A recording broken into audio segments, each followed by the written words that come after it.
अब हम साथियों पढ़ेंगे भारतीय न्याय संहिता। भारतीय न्याय संहिता धारा 3 का स्पष्टीकरण नंबर 4। भारतीय न्याय संहिता 2023 की धारा 3 का स्पष्टीकरण नंबर 4। स्पष्टीकरण नंबर 4 वो आईपीसी में धारा कितने में बढ़ने थे? 32 में बढ़ने थे। कितने में बढ़ने थे? 32 में। 32 क्या कहती है उसको हम पढ़ लेते हैं। स्पष्टीकरण नंबर 4 क्या कह रहा है? स्पष्टीकरण नंबर 4 कह रहा है कि जब तक कि संदर्भ से प्रतिकूल आशय प्रतीत न हो, इस संहिता के प्रत्येक भाग में किए गए कार्य का निर्देश करने वाले शब्दों का विस्तार अवैध लोपों पर भी है। इस धारा को हम आपको समझाएंगे। थोड़ा सा कठिन लैंग्वेज है लेकिन आप समझ जाएंगे, आसानी से हम समझाएंगे।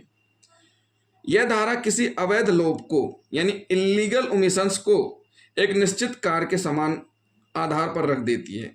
इस धारा के द्वारा यह स्पष्ट कर दिया गया है कि भारतीय दंड संहिता में जहां भी कार्यों के बारे में कोई बात कही गई है वह अवैध लोपों पर भी लागू होती है, जब तक कि संदर्भ से इसके विपरीत आशय न प्रतीत हो।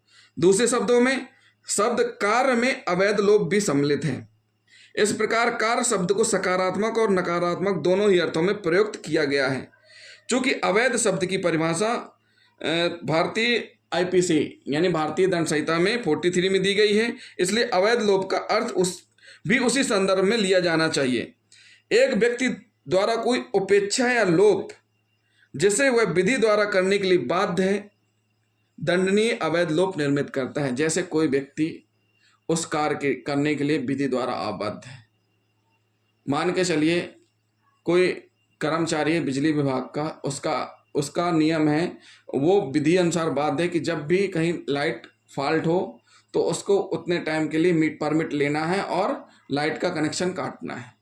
अगर उसने क्या किया, गलती से बीच में चालू कर दिया तो उसकी गलती मानी जाएगी, यानी उसने लोप किया क्योंकि वह कार्य के लिए आबद्ध था उस चीज के लिए। अभियुक्त ने एसी बिजली के जिंदा तार को असुरक्षित दिशा में खुला बिना ढके हुए छोड़ दिया। अभियुक्त के इस उपेक्षापूर्ण कार्य के कारण एक 13 वर्षीय लड़के की मृत्यु हो गई।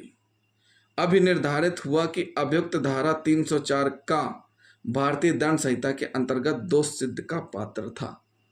तो मतलब सीधी सी बात यह है कि ऐसी लापरवाही जिसकी वजह से कोई अपराध घटित हो रहा है तो वो क्या माना जाएगा? अवैध लोप माना जाएगा। तो साथियों ये हुई धारा 32 स्पष्टीकरण नंबर 4।